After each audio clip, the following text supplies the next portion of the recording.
dikasihi Tuhan, mari kita sama-sama untuk memuji dan memuliakan nama Tuhan. Oke? Satu alasan, go on. Katakan sama-sama. Segenap langkah kami tertuju, berlari, berlari dari segala penjuru. Kami mendekat padamu Tuhan, mendekat kepada Sang Penebus. Suci sinar terang yang kudus. Katakan, oh Yesus, oh Yesus, Kau berkuasa untuk selamanya. Dan kami agungkan, namamu. Kau yang bebaskan segala belenggu. Ya hanya Yesus, Kau satu alasan kami datang untuk menyembahmu.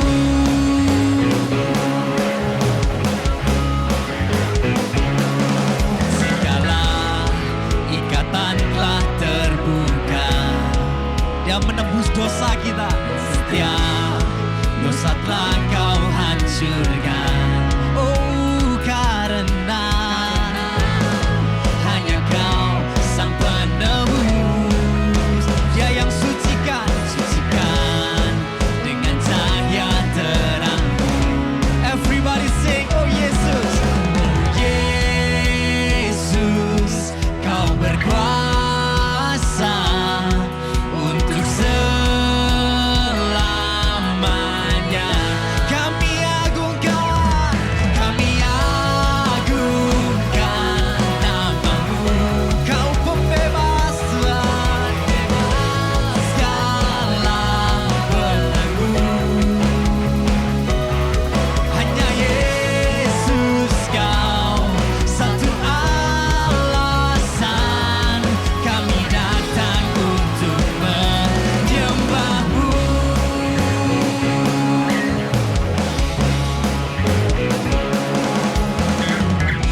Kau Yesus Tuhan, yes, yang berkuasa. Katakan, tiada yang lain. Oh, tiada yang lain. Oh Yesus, Kau berkuasa untuk selamanya. Sekali lagi, oh Yesus Tuhan, oh Yesus, Kau berkuasa untuk katakan sekali lagi, oh Yesus Tuhan, oh Yesus, Kau berkuasa untuk selamanya. Kami agungkan namamu.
makin berkurang, Yesus makin bertambah. Mengikut Yesus, itulah kesukaan hatiku. Ku lepas semua hakku untuk mengenal kehendaknya di hidupku. Mengiring Yesus, itulah kekuatan hidupku.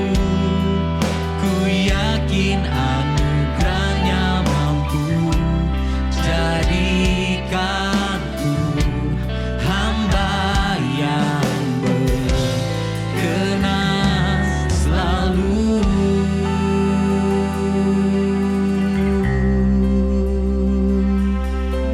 Ku semakin berkurang, Yesus makin bertambah.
Mengikut Yesus, itulah kesukaan hatiku.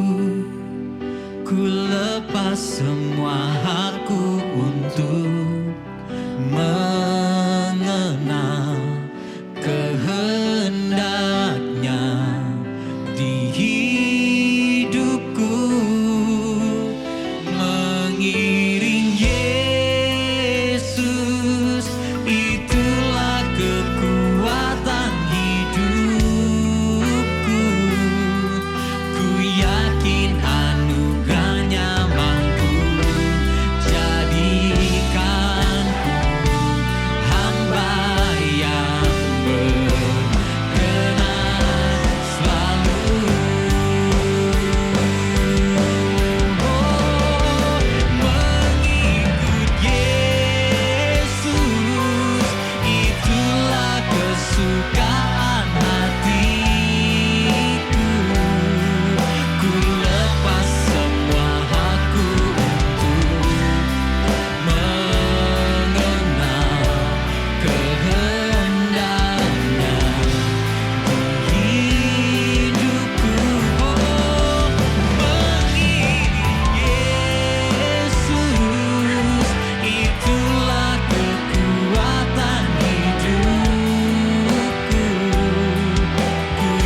tinggikan Kau Allahku di atas mezbah syukurku.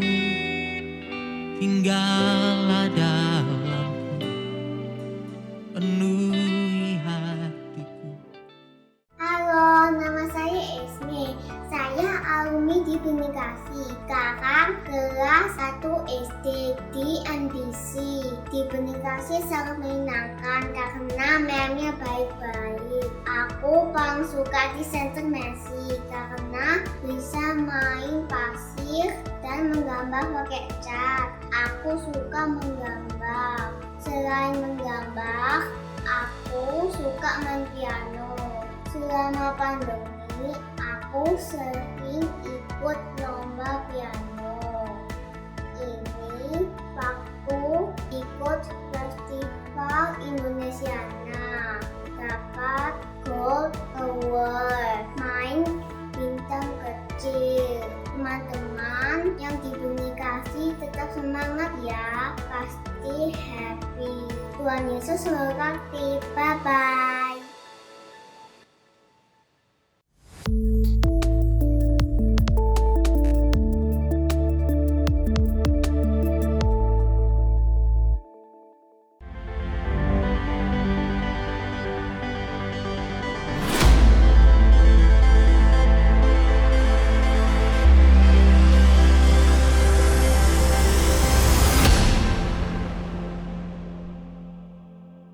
Selamat hari Minggu Bapak Ibu. Pada hari ini kita kembali berkumpul untuk memulai ibadah kita.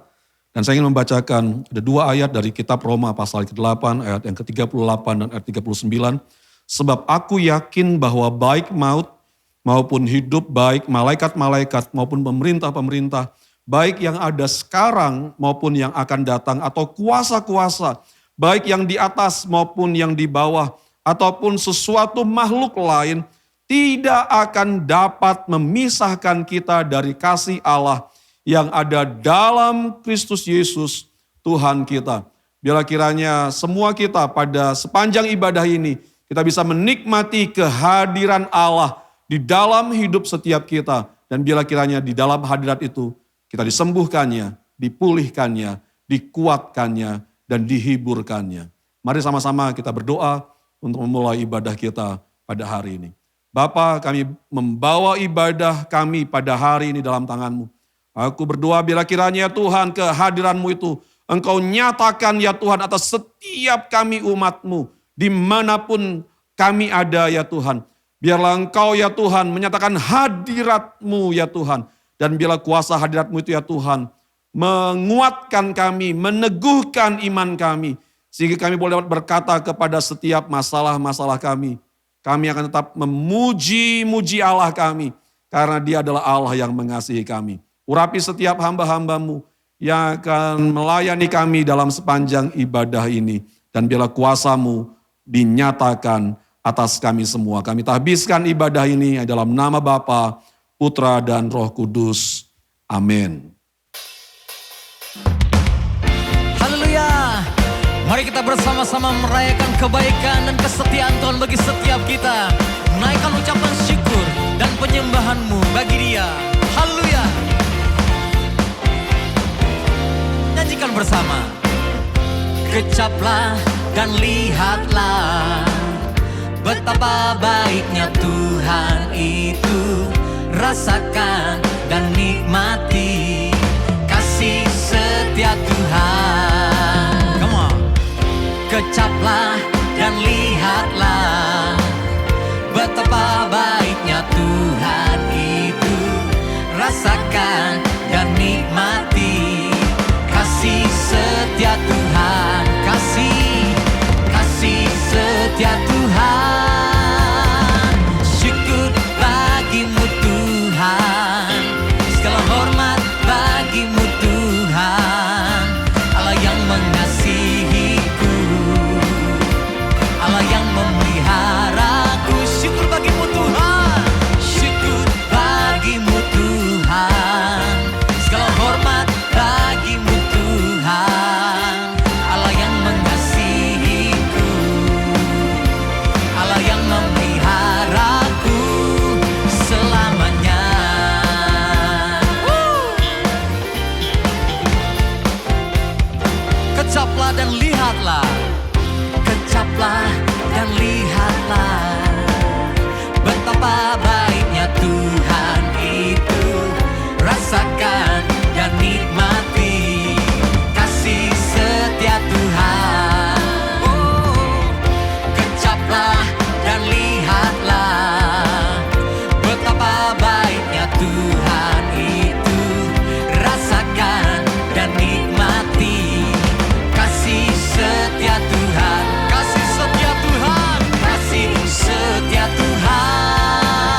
bagimu Tuhan, Allah yang mengasihiku, Allah yang memeliharaku.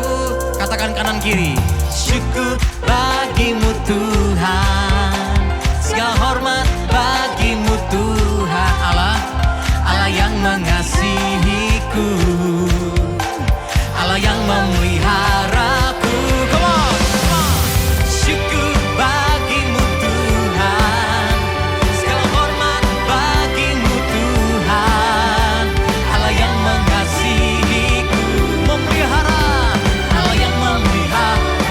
Syukur bagimu Tuhan, syukur bagimu Tuhan, segala hormat bagimu Tuhan. Kau baik Tuhan, Allah yang mengasihiku, Allah yang memelihara, Allah yang mengasihi, Allah yang mengasihiku, Allah yang memelihara, Allah yang mengasihi, Allah yang mengasihiku. Amin. Allah yang memeliharaku selamanya.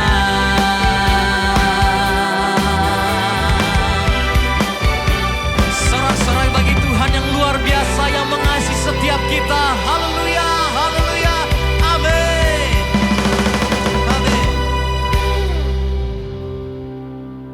Segala puji syukur hanya bagi Tuhan. Engkau Allah yang mengasihi kami. Engkau Allah yang mencintai kami. Bahkan Engkau penyelamat dalam kehidupan kami. Terima kasih Tuhan. Kami dapat menemukan kedamaian hanya di dalam Tuhan. Saat ini Tuhan kami mau datang. Bahwa kami lebih dalam lagi Tuhan. Menjadi penyembah-penyembah-Mu. Yang menyembah dalam roh dan kebenaran. Biarlah hidup kami Tuhan memuliakan, dan Engkau layak Tuhan menerimanya ya Bapa.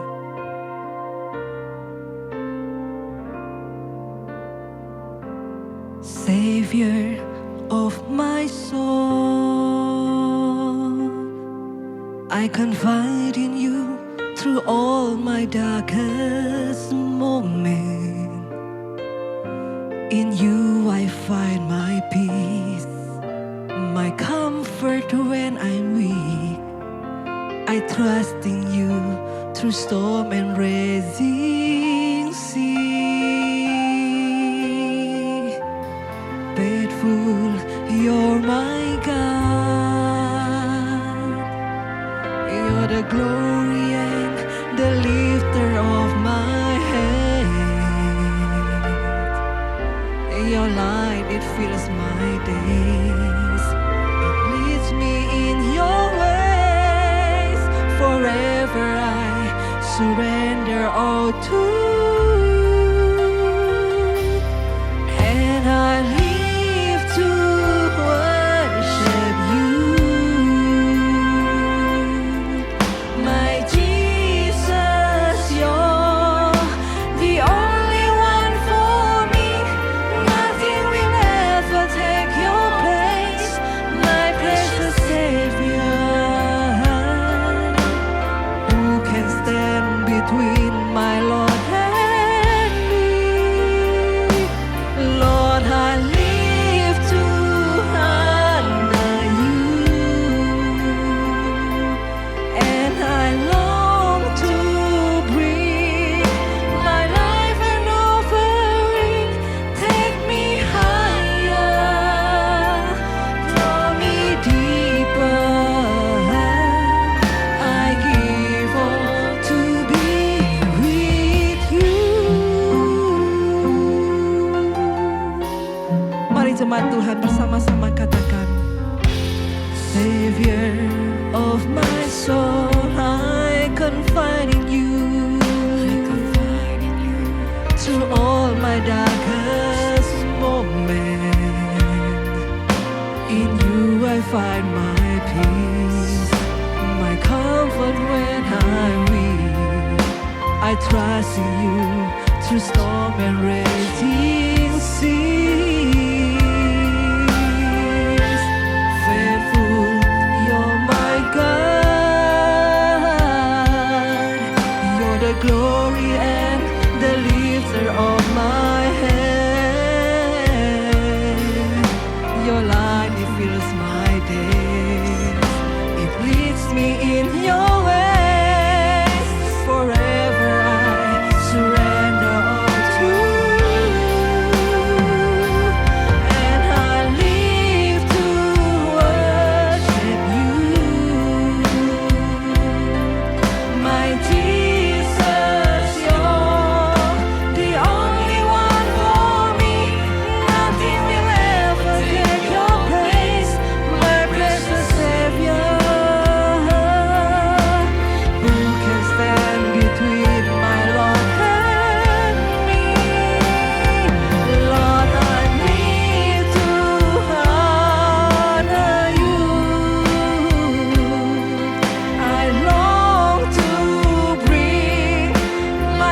kami sembah, yang kami tinggikan.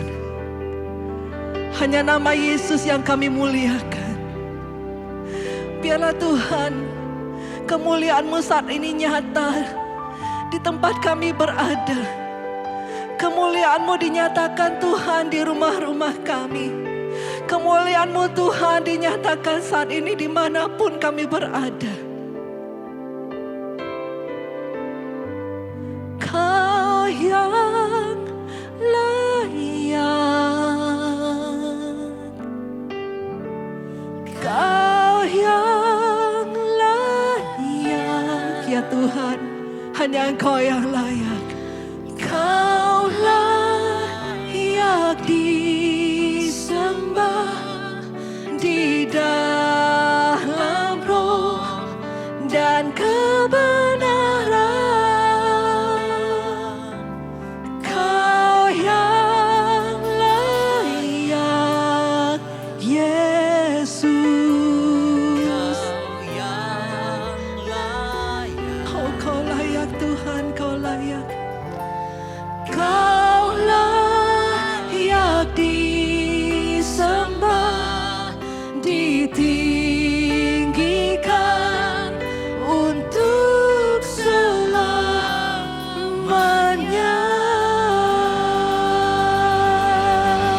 Haleluya, haleluya, haleluya, haleluya, haleluya.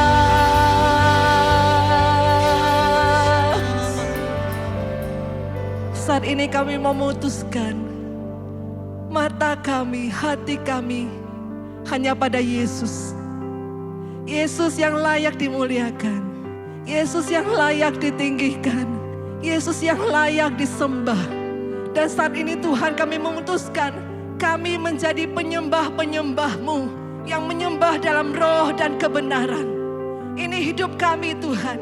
Ini hidup kami yang sudah Engkau panggil menjadi penyembah-Mu yang memuliakan nama-Mu dan meninggikan nama-Mu hingga Engkau menjemput hidup kami Tuhan. Terima kasih Tuhan, terima kasih.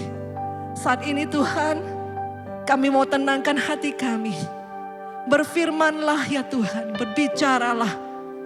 Kami rindu Tuhan, firman-Mu menjadi pelita dalam kehidupan kami.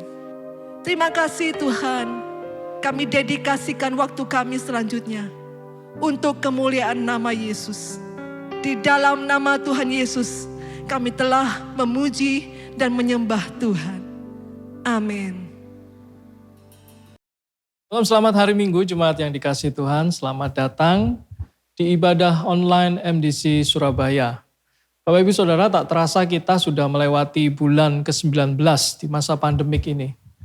Tentunya ada banyak cerita yang sudah kita lewati, cerita suka maupun duka datang silih berganti. Bahkan juga ada banyak momen kesedihan yang harus kita lewati. Atau mungkin juga pada saat ini kita masih mengalaminya. Bapak Ibu Saudara, kami dan saya juga segenap tim pastoral MDC Surabaya sungguh-sungguh berdoa dan mau berkata secara langsung kepada Bapak Ibu Saudara saat ini bahwa Tuhan masih bekerja karena Ia sedang mengerjakan pekerjaan yang baik atas hidup saudara, bahkan di tengah kondisi yang paling buruk sekalipun.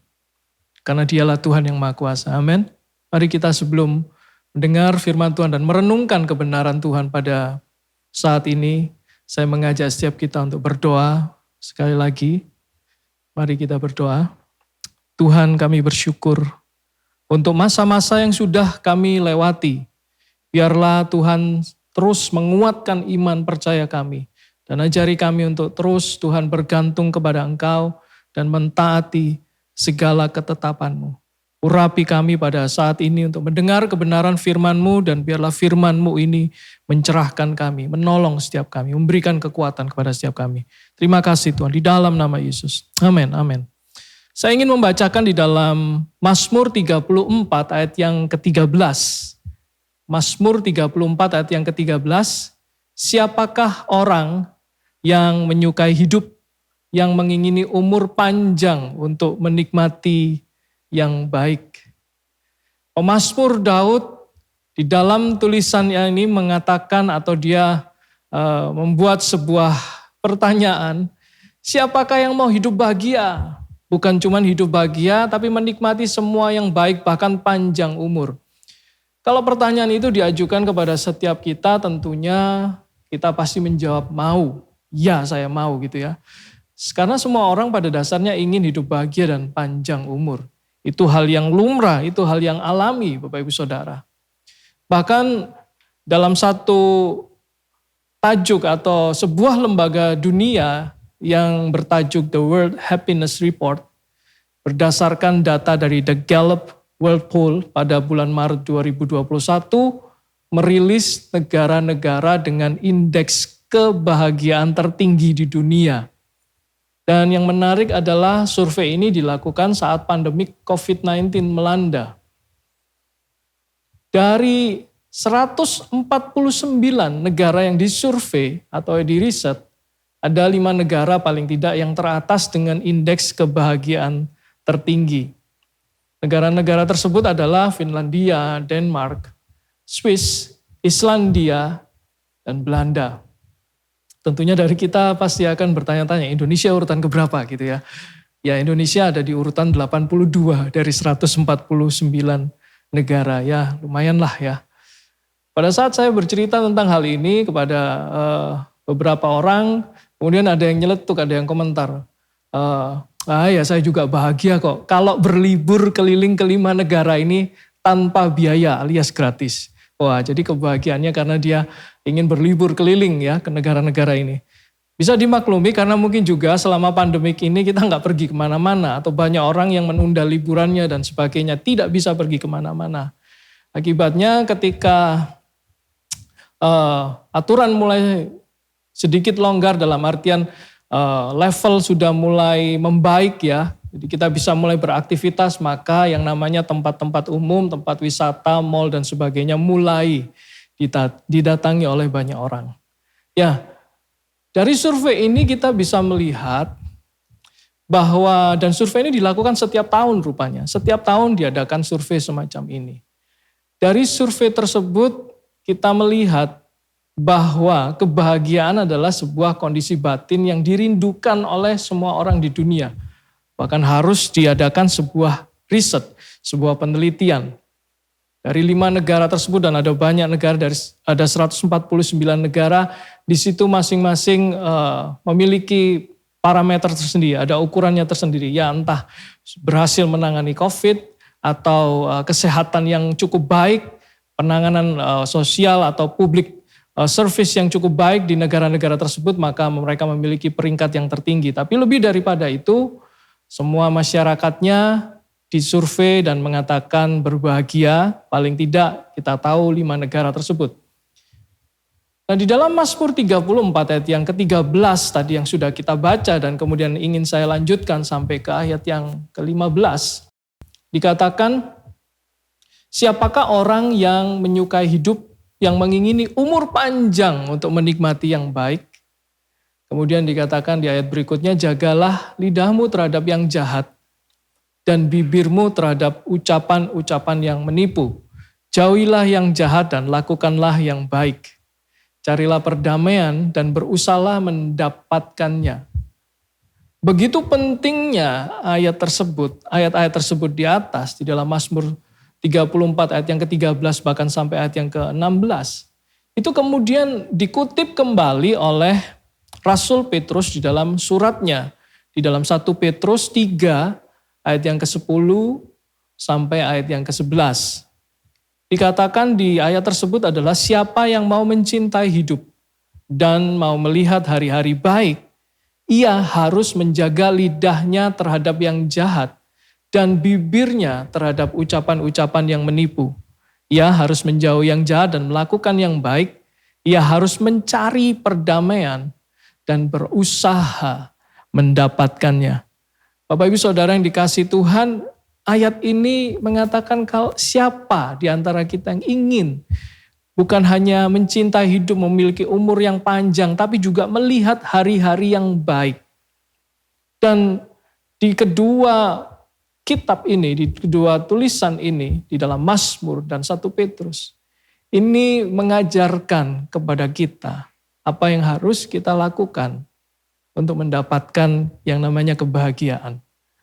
Apa sih rahasianya bahagia atau juga menikmati kebahagiaan di dalam umur yang panjang dan melihat hari-hari yang baik ke depan? Apa yang bisa kita pelajari dari kebenaran tersebut? Dan sekali lagi kalau pertanyaan ini diajukan kepada setiap kita, maka kita tentunya berkata, ya aku mau gitu ya. Saya sendiri juga akan berkata demikian gitu ya. Saya mau gitu, saya mau. Apa yang bisa kita pelajari dari kebenaran tersebut? Yang pertama adalah jagalah perkataan. Jadi kita sudah membaca, ia harus menjaga lidahnya terhadap yang jahat dan bibirnya terhadap ucapan-ucapan yang menipu. Poin yang pertama yang kita bisa pelajari adalah menjaga perkataan. Bapak Ibu Saudara, kita sering kali mendengar kata ini yaitu mulutmu harimaumu. Wah, itu ya.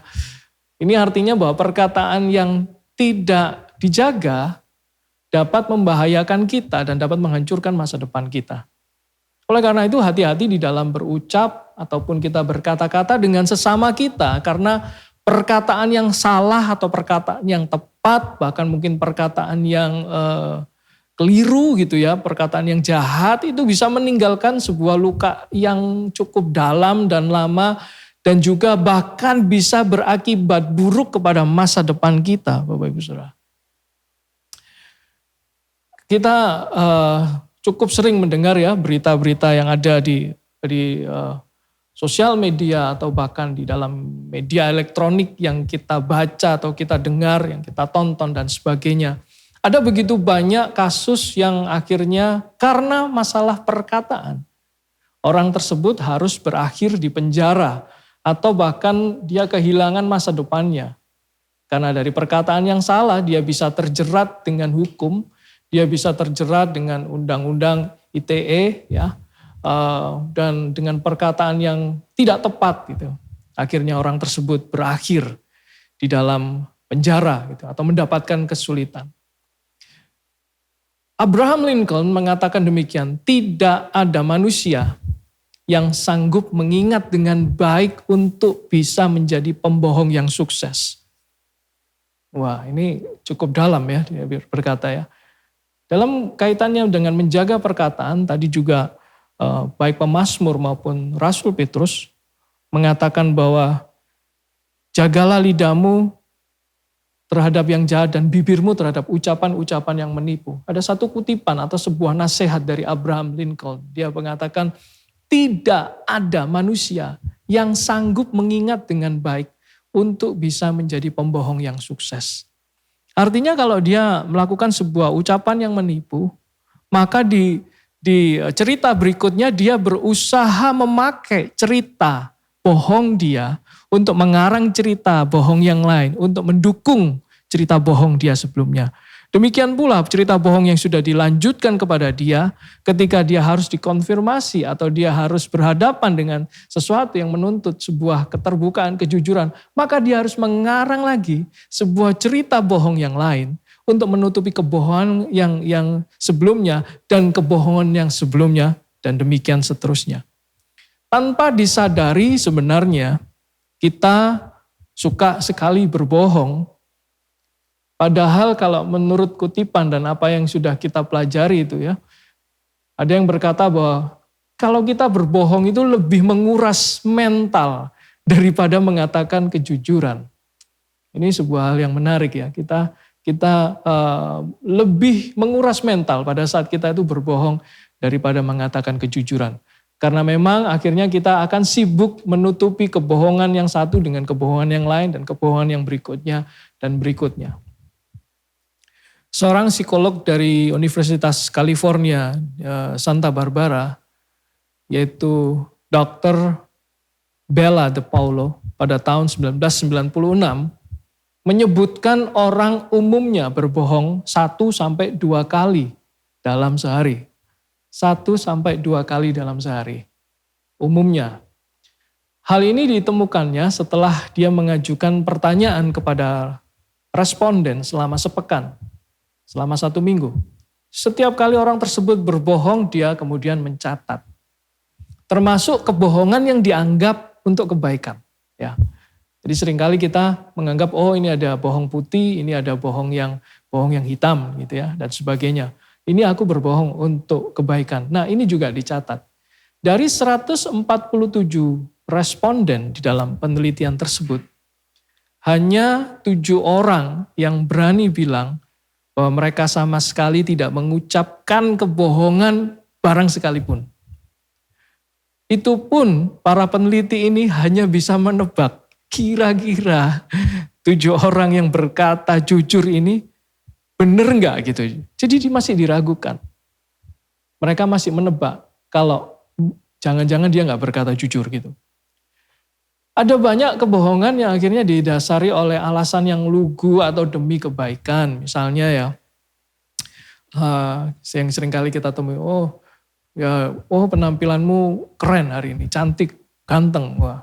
Padahal sesungguhnya menurut kita dia kondisi yang kacau gitu ya, nggak rapi atau kondisinya tidak baik. Kemudian kita berusaha mengatakan dengan alasan untuk kebaikan supaya orang tersebut tidak tersinggung. Sebagian orang berbohong bahkan untuk menutupi perasaan malu. Malu dia. Dia harus berbohong. Ada juga yang dia harus berbohong karena misalnya mungkin keluarganya atau suaminya atau pasangannya di PHK di dalam pekerjaan. Jadi dia harus menutupi demi gengsi. Dia harus berpura-pura, dia harus berbohong. Dr. Bella De Paulo mengatakan bahwa responden di dalam penelitian tersebut tidak sadar mereka sudah berapa kali mereka berbohong. Sebab kebanyakan kebohongan itu dianggap biasa dan memang diharapkan. Akibatnya orang sulit untuk mengenali kebohongan itu lagi. Saya teringat ketika saya awal-awal saya bertobat mengenal Tuhan Yesus di tahun 1988. Ada satu buku yang pada saat itu opa saya yang punya buku ini. Judul buku ini itu terbitan tahun 1985 kalau nggak salah. Judul bukunya itu sangat memprovokasi ya. Untuk zaman itu dikatakan 200 dusta sehari. Ditulis oleh seorang yang bernama William Beckes. Dia mengungkapkan bahwa meskipun kita ini sudah bertobat, sudah lahir baru, kita punya kecenderungan untuk mengucapkan dusta atau perkataan menipu itu bisa mencapai 200 kata tipuan dalam sehari. Ini tanpa kita sadari ya alasannya mungkin bisa macam-macam. Kita berbohong demi kebaikan seseorang dan sebagainya. Tapi buku itu cukup menarik gitu ya dan kemudian diperkuat dengan penelitian di tahun 96 gitu. Jadi akhirnya kebohongan menjadi sebuah hal yang biasa. Kita menutupi sesuatu, kita menipu, itu terbiasa. Di dalam Amsal 21 ayat yang ke-23 mengatakan demikian. Siapa memelihara mulut dan lidahnya, memelihara daripada kesukaran. Memelihara diri daripada kesukaran. Siapa memelihara mulut dan lidahnya, memelihara diri daripada kesukaran. Kesukaran itu bisa datang mendekat atau menjauh, Bapak Ibu Saudara, tergantung dari cara kita menjaga perkataan kita. Jika hal-hal yang jahat dan tidak benar terus kita ucapkan, maka satu kali kelak kesukaran demi kesukaran akan datang tanpa henti. Amsal mengatakan demikian, kalau kita pelihara mulut dan lidah kita ini memelihara diri daripada kesukaran. Oleh karena itu seringkali juga mungkin di dalam konseling, di dalam diskusi dan sebagainya, kita perlu melihat atau kita perlu mengevaluasi diri kita. Apakah kesukaran yang datang dalam kehidupan kita itu memang karena dalam tanda kutip Tuhan izinkan atau memang karena kita yang salah di dalam berkata-kata atau karena kecerobohan kita, maka kesukaran itu datang. Joyce Meyer di dalam kutipannya dia berkata demikian, perkataan itu berkuasa Jika engkau mengubah perkataanmu, maka kehidupanmu juga berubah. Jadi jalan untuk menuju perubahan, salah satunya adalah melalui perkataan yang kita ubah. Kalau kita mengubah perkataan kita, maka kita mengubah juga kehidupan kita tanpa sadar. Pada saat kita bertobat sungguh-sungguh dari perkataan kita, maka kehidupan kita, atmosfer di sekeliling kita juga berubah. Bapak Ibu Saudara, ini pelajaran yang simpel tetapi seringkali kita gagal di dalamnya. Bahkan Yakobus juga mengingatkan bagaimana lidah itu kecil namun dia berkuasa. Kita harus berhati-hati untuk hal ini. Satu kali Nabi Yesaya, dia mendapatkan sebuah penglihatan yang luar biasa di bait Allah. Dan dia melihat hadirat Tuhan yang begitu rupa. Dia melihat kehadiran Allah dan para serafim, para kerubim sekeliling tahta itu. Pada saat dia mendapatkan pengalaman yang luar biasa, seruan dia pertama kali adalah celakalah aku karena aku bangsa yang najis bibir. Dia langsung berkata bahwa aku orang berdosa karena perkataanku itu kotor, perkataanku najis. Tanda ketika seseorang itu mengalami perubahan baru di dalam hidupnya, maka perkataannya juga akan berubah. Oleh karena itu salah satu rahasia daripada kita melihat hari-hari yang baik ke depan adalah dengan kita menjaga perkataan kita. Yang kedua adalah jauhi yang jahat dan lakukanlah yang baik. Bapak Ibu Saudara, menjauhi yang jahat artinya kita bertobat dan meninggalkan kejahatan. Kita berbalik dari cara hidup kita yang salah. Alkitab menjanjikan juga di dalam 2 Tawarik 7 ayat yang ke-14. Kalau kita bertobat dan berbalik dari jalan-jalan kita yang jahat, maka Tuhan itu yang akan memulihkan keadaan kita. Yang kedua, untuk kita mau melihat hari-hari yang baik ke depan, jauhilah yang jahat. Bahkan Amsal juga menulis ketika seseorang melihat kejahatan itu mendekat atau dia melihat kejahatan itu dari jauh, maka dia akan berlari untuk menjauh. Dia tidak berlari mendekat, tetapi dia menjauhi yang jahat. Kita memang hidup di dalam dunia yang jahat, yang sudah jatuh di dalam dosa. Oleh karena itu apa yang ada di sekitar kita berpotensi untuk menimbulkan kejahatan, bahkan bisa menjatuhkan kita. Ketika kita melihat hal tersebut, ketika kita merasakan bahwa itu sesuatu yang keliru, maka tindakan kita yang pertama adalah kita harus menjauhi, kita harus berlari menjauh, bukan berlari mendekat. Dan yang kemudian, jauhilah yang jahat dan lakukanlah yang baik. Kita tidak sekedar menjauhi kejahatan, tetapi kita juga melakukan satu tindakan yang baik. Kita melakukan satu action, satu pekerjaan yang baik. Saya percaya begini Bapak Ibu Saudara, di masa-masa pandemik seperti ini kita akan selalu dapat menemukan seseorang yang dapat ditolong. Ya, sepakat ya Bapak Ibu Saudara. Di masa-masa pandemik ini kita akan selalu dapat menemukan seseorang yang dapat ditolong, dapat kita tolong. Adalah baik untuk menyatakan kebaikan kepada orang lain, khususnya di masa-masa yang sulit ini. Pada saat kita menyatakan kebaikan, itu bukan hanya berguna bagi orang yang ditolong, tetapi juga itu mendatangkan sebuah perubahan sebenarnya. Satu perasaan yang berubah di dalam diri kita.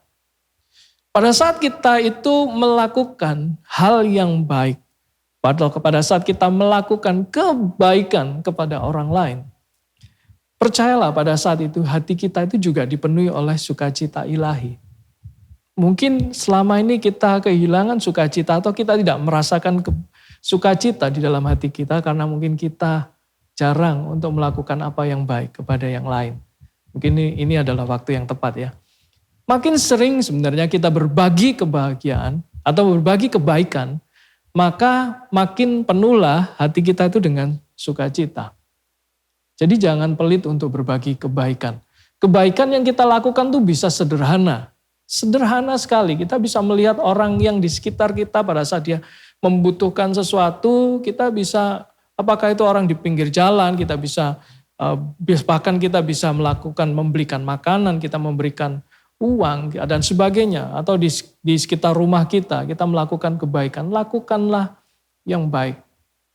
Dari kecil saya melihat bagaimana orang tua saya, bahkan opa saya itu selalu melakukan kebaikan kepada orang lain.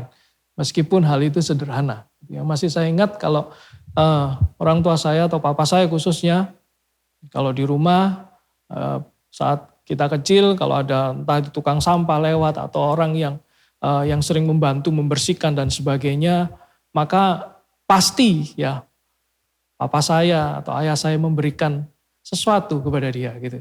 Selalu memberikan entah itu berupa uang atau makanan yang bisa memberkati dia. Hal yang kecil itu ternyata sangat memberkati orang tersebut. Karena biasanya mereka adalah pekerja-pekerja harian yang hanya menggantungkan atau mengandalkan kehidupan mereka dari apa yang mereka dapat setiap harinya. Sebuah kebaikan yang dipertontonkan akhirnya menjadi sebuah gaya hidup. Dan seringkali pada saat kita melakukan kebaikan, kadangkala kita nggak perlu berkata kepada orang lain, kita sudah melakukan itu. Tapi satu hal yang pasti Bapak Ibu Saudara, pada saat kita melakukan kebaikan pada orang lain itu, hati kita itu dipenuhi dengan sukacita ilahi. Dan ketika hati kita itu dipenuhi dengan sukacita ilahi, maka pemberian kita sekecil apapun, sebesar apapun, sepertinya nggak ada artinya dibandingkan dengan apa yang sedang kita alami. Makin kita berbagi, makin penuhlah hati kita dengan sukacita. Ada sebuah film pada tahun 2000, itu film tersebut diadaptasi dari sebuah novel. Judulnya adalah Pay It Forward.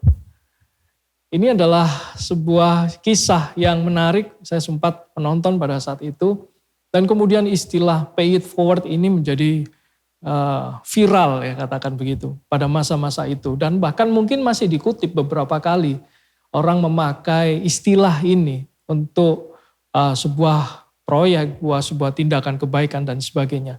Jadi film ini berkisah tentang seorang anak yang berusia 12 tahun yang bernama Trevor.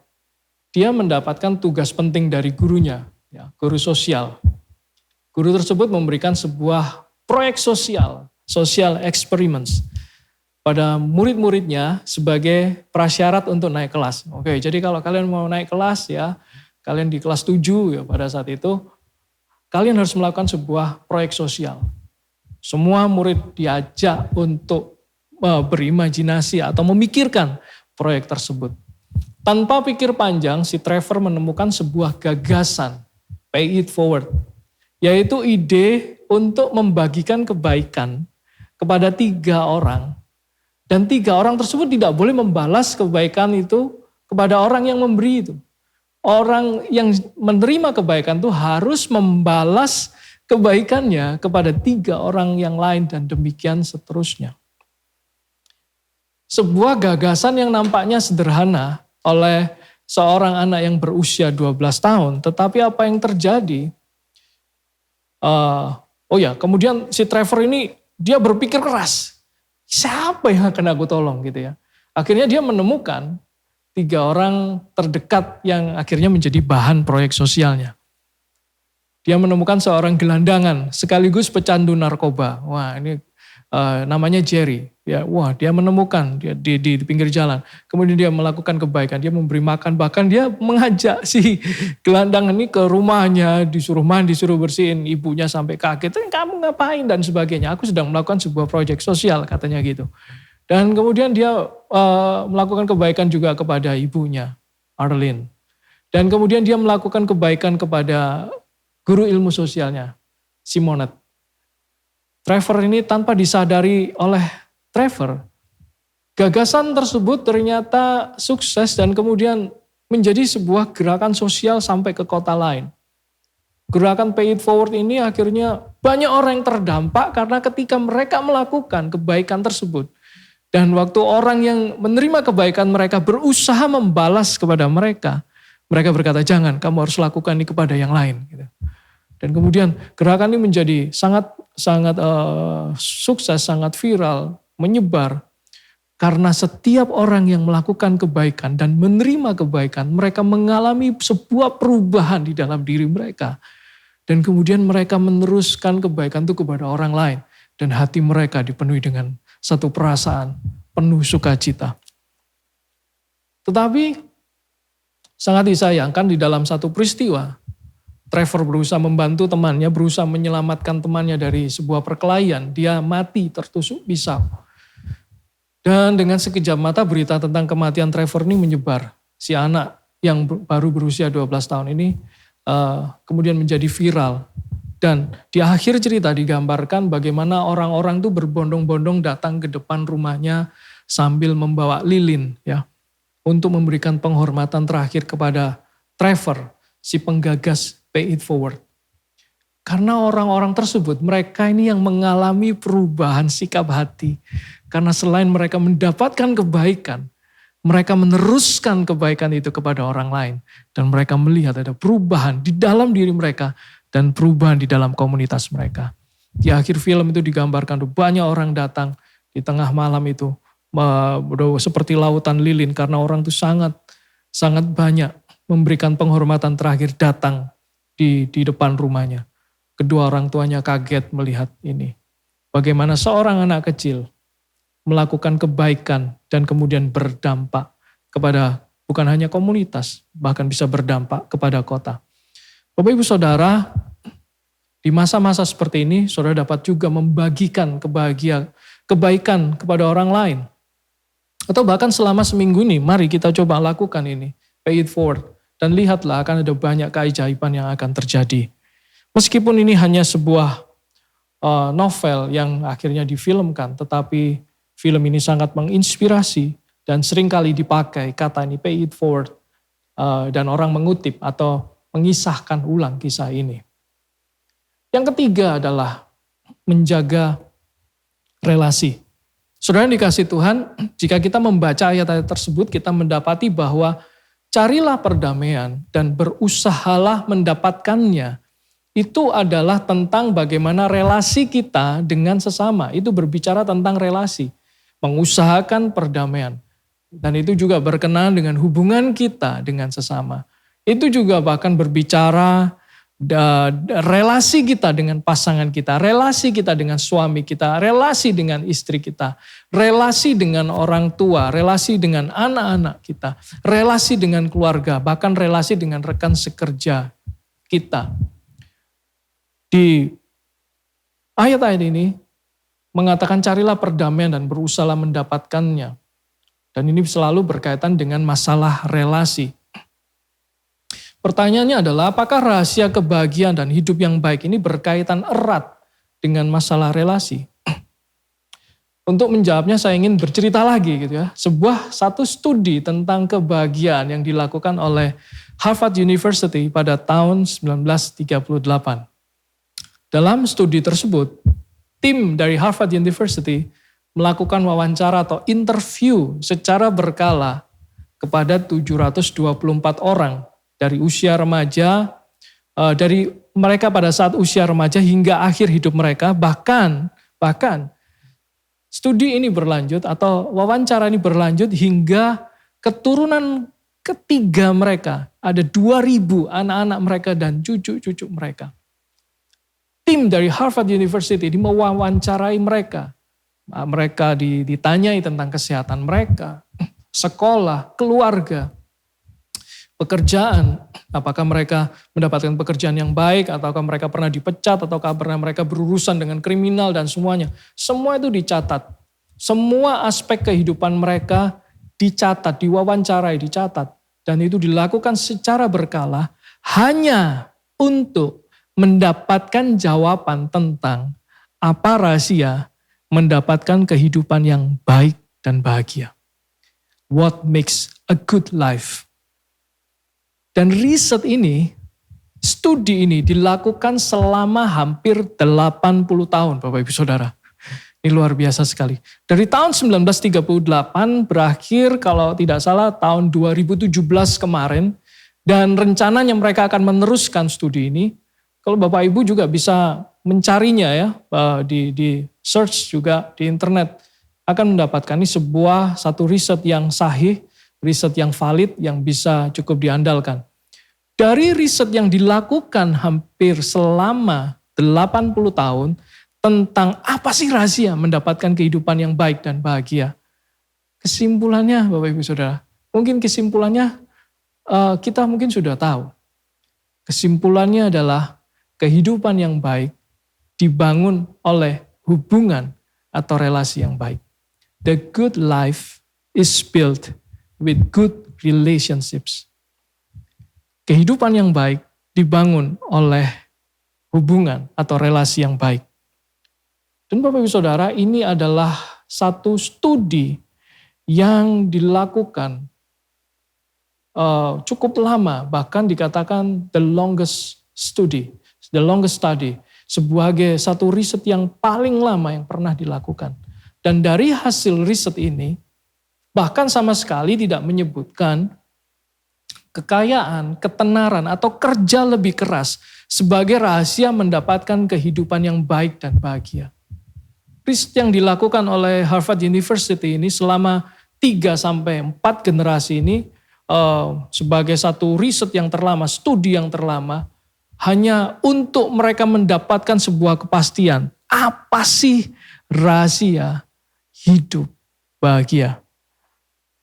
Dan kesimpulannya adalah dengan relasi yang dekat, membangun hubungan yang baik. Dr. Robert Waldinger, salah satu peneliti yang mengepalai studi ini di generasi keempat, khususnya setelah generasi keempat dia memimpin ini. Dia mengutip ini ke sebuah perkataan, close relationships more than money or fame are what keep people happy throughout their lives, the study revealed. Relasi yang dekat, bahkan lebih dari harta dan ketenaran, itulah yang membuat orang menjalani kehidupan yang bahagia sepanjang hidup mereka. Dan ini terungkap melalui studi ini. Mungkin kita sama-sama berkata bahwa, wah ya kalau kesimpulannya sederhana gitu ya sudah tahu gitu. Tapi inilah sebuah riset yang sampai hari ini masih dipakai, sahih gitu ya. Dari paparan ini bahkan saya mau simpulkan bahwa kebenaran Alkitab yang sudah kita baca tadi di dalam Mazmur, yaitu satu kebenaran yang usianya sudah 3.000 tahun, Bapak Ibu Saudara. Ini digubah oleh pemazmur, ya saya pakai kata digubah karena ini pada dasarnya sebuah nyanyian, sebuah mazmur, sebuah tulisan yang harus dilantunkan. Ini sebuah kebenaran yang usianya 3.000 tahun. Dikukuhkan atau ditegaskan, dibuktikan oleh riset yang berlangsung hampir 80 tahun. Wow, puji Tuhan. Luar biasa. Alkitab yang kita punya Bapak Ibu Saudara. Hari ini tetaplah pegang kebenaran firman Tuhan. Karena apapun itu yang dikatakan oleh dunia. Ada banyak hal yang sudah bisa dibuktikan bahwa kebenaran yang kita pegang. Yang ditulis, yang mungkin yang kita percaya, yang usianya udah ribuan tahun. Itu adalah kebenaran yang saat ini hari-hari diperlukan oleh banyak orang. Kehidupan yang baik dan bahagia dibangun melalui hubungan yang baik. The good life is built with good relationships. Dalam perspektif iman kita, dalam perspektif iman Kristen, relasi adalah hal yang sangat penting bagi pertumbuhan iman dan kerohanian. Relasi dengan Tuhan dan relasi dengan sesama. Karena pertumbuhan keduanya ini akan mempengaruhi kedewasaan seseorang secara emosional dan spiritual. Kalau kita melihat salib Kristus, di sanalah kita juga melihat simbol vertikal dan horizontal. Setiap kali kita melihatnya, ingatlah bahwa simbol ini dimaknai sebagai sebuah relasi yang vertikal dan relasi yang horizontal. Keduanya harus ada, tidak bisa salah satu berdiri sendiri, Bapak Ibu Saudara. Oleh karena itu tidak bisa seseorang hanya menekankan kepada ibadah dan kesalehannya pribadi saja tanpa dia mau terhubung dengan sesama atau sebaliknya. Tanpa dia berelasi yang baik dengan sesama. Kita tidak bisa meniadakannya. Bagi saya menjadi orang Kristen adalah menjadi pribadi yang bertuhan. Jelas itu. Dan pribadi yang berteman. Dan seharusnya orang Kristen juga dikenal seperti itu ya. Pribadi yang bertuhan, tapi pribadi yang berteman. Mungkin juga ada seseorang, wah ini dikenal sangat alim, sangat bertuhan gitu ya. Tetapi sulit untuk diajak berteman. Jangan sampai kita menjadi seperti itu ya. Dikenal sebagai orang yang bertuhan dan orang yang berteman. Dan seharusnya kita juga dikenal, orang-orang Kristen semua harus dikenal seperti itu. Seperti Yesus yang dikenal sebagai sahabat orang berdosa. Karena Kristus datang ke dunia untuk memulihkan relasi Allah dengan manusia. Melalui kematian dan kebangkitannya, manusia mengalami pemulihan relasi. Mengalami pemulihan relasi antara dia dan Allah. Sehingga tugas membawa damai dan pemulihan relasi sesama adalah perintah yang harus ditaati. Matius 5 ayat yang ke-9 mengatakan demikian, berbahagialah orang yang membawa damai karena mereka akan disebut anak-anak Allah. Jadi mereka yang disebut anak-anak Allah adalah mereka yang membawa damai. Pertanyaannya adalah seberapa mahal harga sebuah relasi? Jawabannya adalah seharga darah Yesus Kristus. Poin yang terakhir, yang keempat, untuk kita bisa melihat hari-hari yang baik. Kita memiliki satu keyakinan di dalam Mazmur 34 ayat yang ke-16. Mata Tuhan tertuju kepada orang-orang benar dan telinganya kepada teriak mereka minta tolong. Yang keempat adalah doa yang didengar, Bapak Ibu Saudara. Pada saat kita mengalami kebahagiaan, kita melihat hari-hari yang baik. Kenapa? Karena kita memiliki kepastian bahwa mata Tuhan itu tertuju kepada orang-orang benar. Bahkan bukan hanya mata Tuhan, tetapi telinganya terbuka kepada setiap permintaan tolong kita. Ini adalah hal yang membahagiakan. Kenapa? Karena Tuhan mendengar doa orang-orang benar. Apa artinya benar? Orang benar adalah orang-orang yang dibenarkan oleh darah Yesus. Orang-orang yang sudah ditebus oleh Kristus Yesus di atas kayu salib. Oleh karenanya kita dihapus segala dosa dan pelanggaran kita. Kita dibenarkan. Kita disebut sebagai orang-orang benar. Dan pada saat kita mengalami kelahiran baru seperti itu, maka mata Tuhan tertuju. Telinga Tuhan terbuka pada setiap doa. Bapak Ibu Saudara, tidak ada hal yang paling membahagiakan menurut saya sebagai orang Kristen atau janji hidup kita sebagai orang benar adalah janji bahwa doa setiap kita itu didengar oleh Tuhan. Ini hal yang akan membuat kita bersuka cita. Hari-hari yang baik ke depan kita pasti akan melihatnya. Karena janji Tuhan sudah pasti. Dan pada saat kita berdoa, hari ini kalau kita berdoa, biarlah kita mulai belajar untuk tidak berdoa untuk hari ini saja. Tetapi kita mengarahkan doa-doa kita untuk masa-masa yang akan depan. Masa-masa yang akan datang. Apa yang kita doakan? Kita mendoakan generasi berikutnya. Kita mendoakan anak-anak kita. Kita mendoakan, kita melihat jauh ke depan dan membawa doa-doa kita ke sana. Dan percayalah pada saat kita berdoa dan Tuhan mendengar setiap seruan orang-orang benar, maka pada saat itulah kita akan melihat banyak hari-hari yang baik di depan kita. Saya percaya Bapak Ibu Saudara, inilah 4 hal yang bisa diajarkan melalui Mazmur 34 dan 1 Petrus tadi yang sudah kita baca. Ada satu keyakinan yang kokoh. Apa yang dicari oleh manusia atau apa yang dicari oleh orang banyak, yaitu kebahagiaan. Tetapi kita sudah memiliki langkah-langkah yang praktis atau kita memiliki rahasia yang diungkapkan. Bahkan itu kemudian diperkuat melalui studi-studi. Itu diperkuat melalui hasil-hasil ilmiah. Mari Bapak Ibu Saudara, hari ini tetap kita mengandalkan kepercayaan kita hanya kepada Tuhan. Saat ini saya ingin berdoa kepada setiap kita, dan biarlah hari ini, renungan ini memberkati setiap kita. Tuhan, terima kasih, kami bersyukur untuk hari ini. Kami percaya bahwa setiap kebenaran yang sudah kami dengar, setiap kebenaran firman-Mu yang kami terima dan kami masukkan ke dalam hati kami, itu akan berbicara dengan kuat atas setiap kami. Roh Kudus urapi, biarlah kebenaran ini membebaskan setiap kami. Kami akan melihat hari-hari yang baik ke depan, kami akan menikmati segala yang baik, kami akan masuk ke dalam masa depan yang cerah, kami akan hidup di dalam pemeliharaan Tuhan.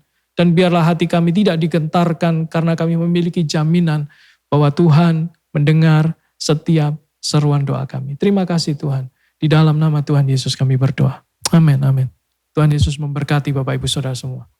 Kecaplah dan lihatlah betapa baiknya Tuhan itu.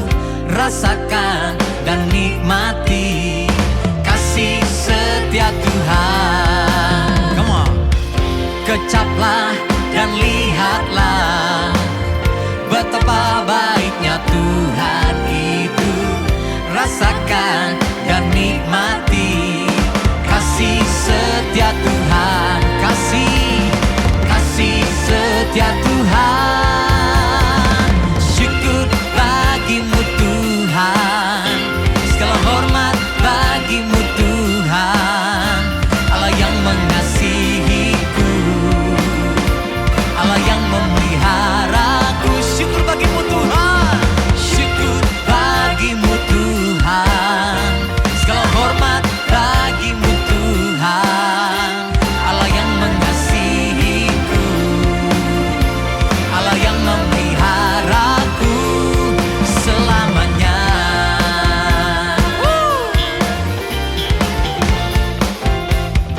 Kecaplah dan lihatlah, kecaplah dan lihatlah betapa baiknya Tuhan itu. Rasakan dan nikmati kasih setia Tuhan. Oh, kecaplah dan lihatlah betapa baiknya Tuhan itu. Rasakan dan nikmati kasih setia Tuhan. Kasih setia Tuhan. Kasih setia Tuhan. Come on. Syukur bagimu Tuhan, segala hormat bagimu Tuhan. Siapa? Saya percaya bahwa semua kita tentu diberkati oleh kebenaran firman Tuhan yang telah kita dengarkan.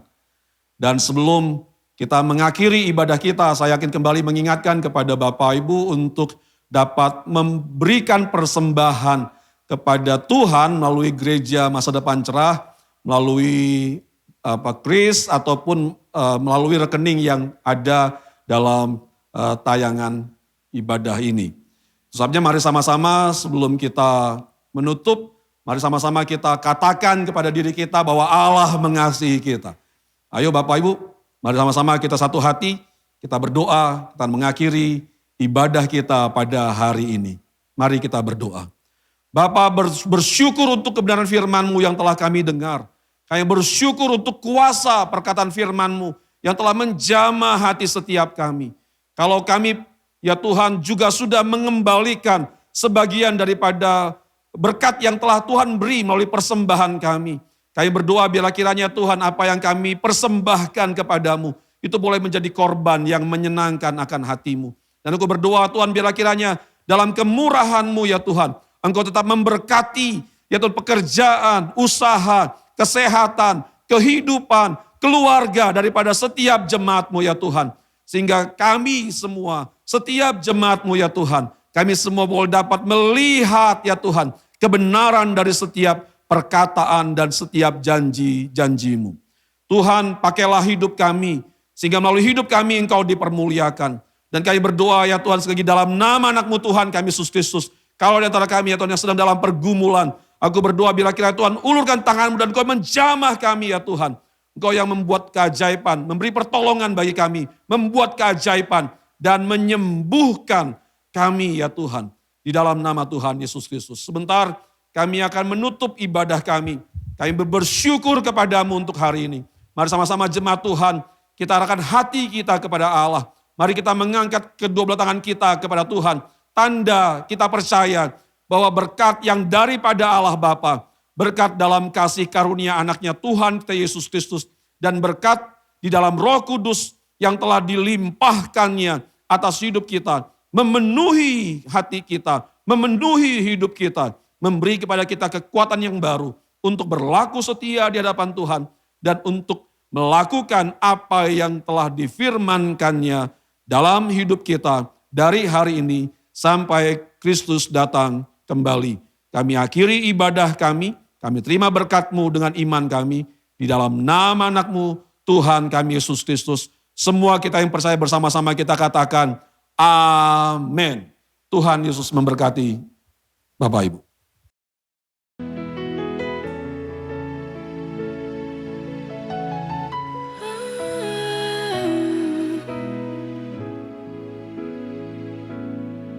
Semua karena anugerah-Mu, hari ini ada. Bukan karena kuatku, namun karena Roh-Mu. Ku bawa hatiku, penyembahanku, ku semakin berkurang, Yesus makin bertambah. Mengikut Yesus, itulah kesukaan hatiku. Ku lepas semua hakku untuk mengenal kehendaknya di hidupku. Mengiring Yesus, itulah kekuatan hidupku. Ku yakin anugerah-Nya mampu jadikanku hamba yang berkenan selalu.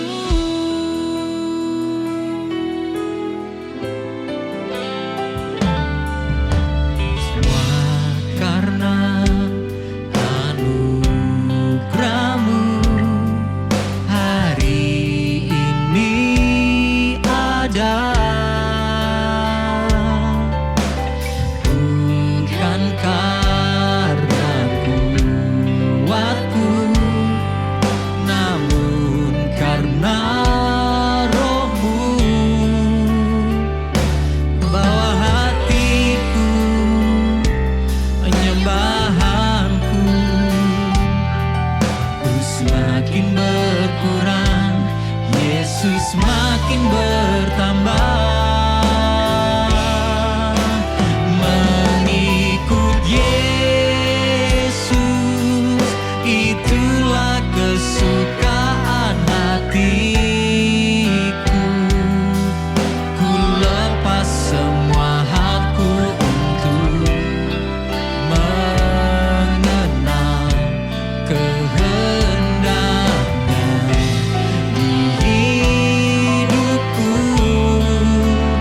Mengiring Yesus, itulah kekuatan hidupku. Ku yakin